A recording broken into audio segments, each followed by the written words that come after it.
Well, howdy does it, fellow subscribers and non-subscribers. On this episode of Crazy Annoyed, I'm going to walk you through 5 cons of going to Full Sail University. So I'm going to give you a little backstory. Now, I'm a Full Sail alumni, graduated in 2013 with the film's bachelor's degree. And in my time, I've used what I've learned from Full Sail since I graduated. But that's more of a pro. So without further ado, I'm going to give you the 5 cons of Full Sail University. Number 1, the class schedule. I know if you're thinking about going to Full Sail, they're probably telling you, oh, it's going to be hell, you know, it's open 24 hours a day, so it is. But no, I'm going to go into the class schedule of when you are a student. Here's the fucking biggest thing that pisses me off to no end on this. So you go to school at 9 in the morning. You have a lecture at 9 in the morning, okay? You go up to the door. No one's in the room. Sit there, 15 minutes go by. You pull out your MacBook.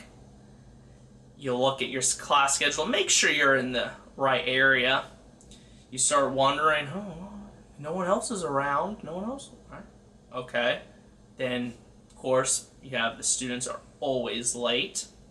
They'll come in. They'll sit down with you. Next, oh, where's the teacher?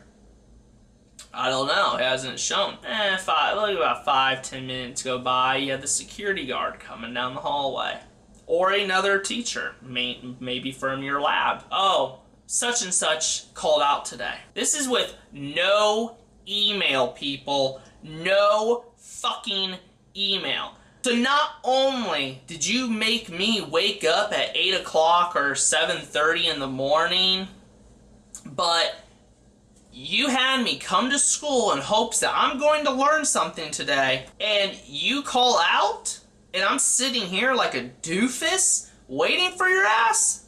Bullshit. Here's another example. You have a lecture at noon, right? You're all happy because it's noon, you could sleep in, blah, blah, blah. You get into the class, you're thinking, oh boy, I'm gonna learn something today. Wrong. You get in the class, the teacher puts on his PowerPoint presentation. You notice that the presentation's only 10 fucking slides, and that's not including the intro slide. And the teacher breezes through this thing. He reads exactly what's said on the PowerPoint. He asks anybody, hey, does anybody have any questions? No one answers. No one has questions. A lot of times, kids don't want to raise their hand and ask a question, simply for the fact that there have been multiple occasions, in my experience, where a kid will ask a simple question after just learning it, and the teacher flips out on him and says, why don't you know that? I just told you. Okay, sir, but you just told me. In which I could have been accidentally dazing out because your class is so freaking boring. And one other thing to add to this is there's 2 different types of programs. There's a standard, where you have 2 classes a month, or what they call accelerated. And then they have the extended, where you have 1 class a month. So you start off as a standard or accelerated student, and you have 2 classes a month, you're having a great time, all your friends are in there, and then financial aid happens, and it fucking sucks balls. And then you have to move to extended program. Now you're going down to 1 class, so after a month or 2 of being extended, you'll still be in your original class, but after that, you won't be in that class no more. Which means every month you're basically getting a new class.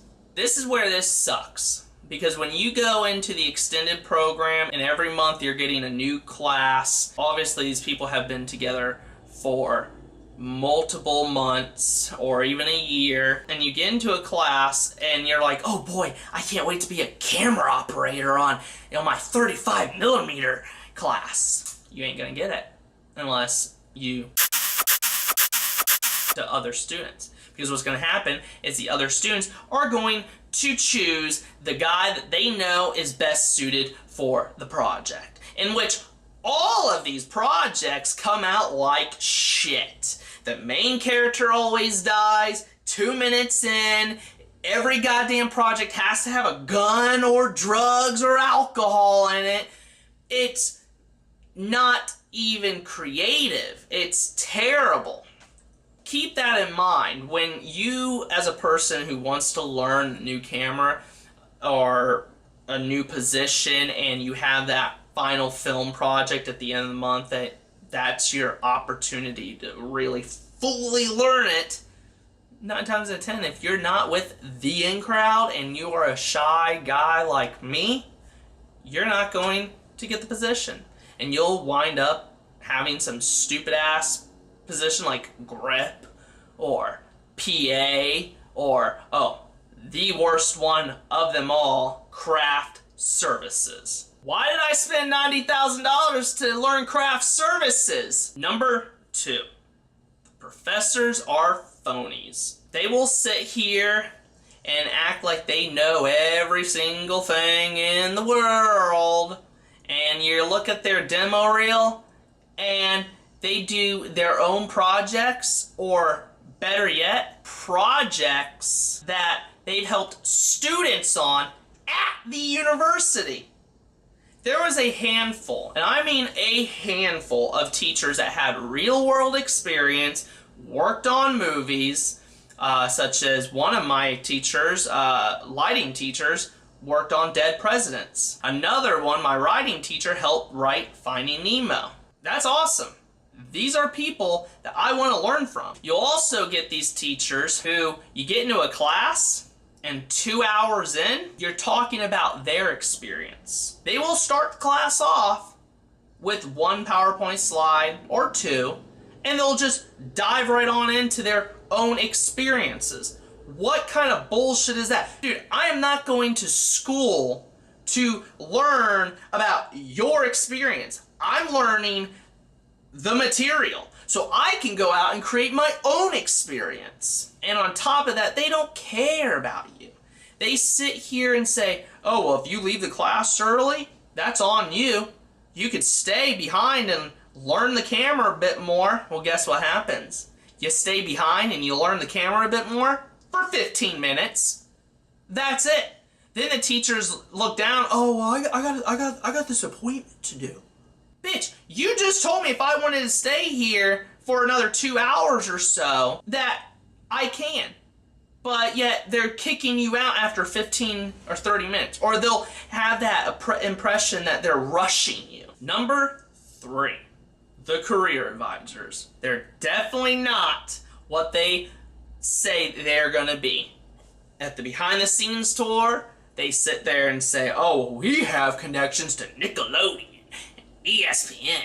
And now they're probably saying they have connections to WWE. Fucking Nickelodeon has been pretty much shut down for a long time. Bitch, you are not going to have a connection to Nickelodeon. Now, when you get towards the end of your degree program, usually 3 or 4 months in, you'll be assigned a career advisor.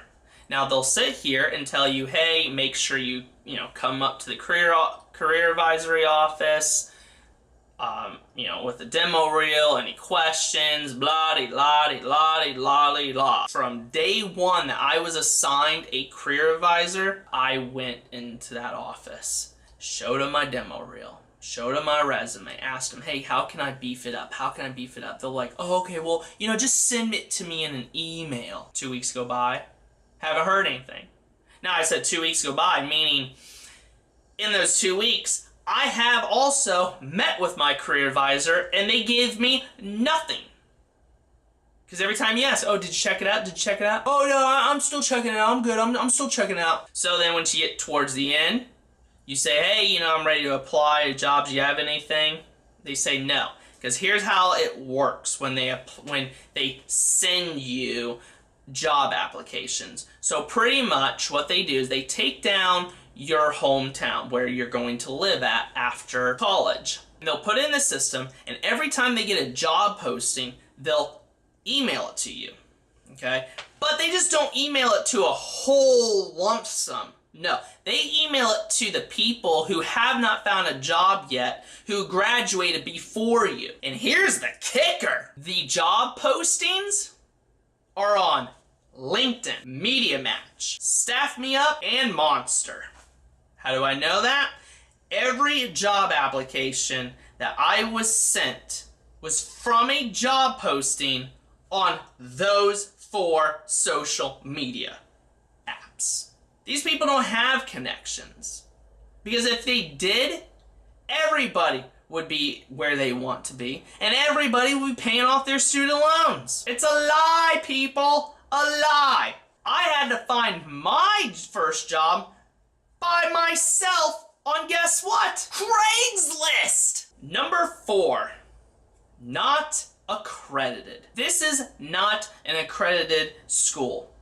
There are 2 different types of accreditations. There's regionally and there's nationally. Now, regionally are your state colleges, in which if you went to one of those colleges, you decide to go somewhere else, 9 times out of 10, those credits are going to transfer. This is a nationally accredited college, meaning that if you go to this school and you say, hey, you know what, I want to go to UCLA, 9 times out of 10, your credits are not going to transfer, or most of them aren't going to transfer. But yet, at the behind the scenes tour, they'll sit there and tell you it's an accredited school. Oh boy, they tell you that in the beginning, they tell you that at the very end, at the most ridiculous, scripted stage show I have ever seen. And how I know it's scripted?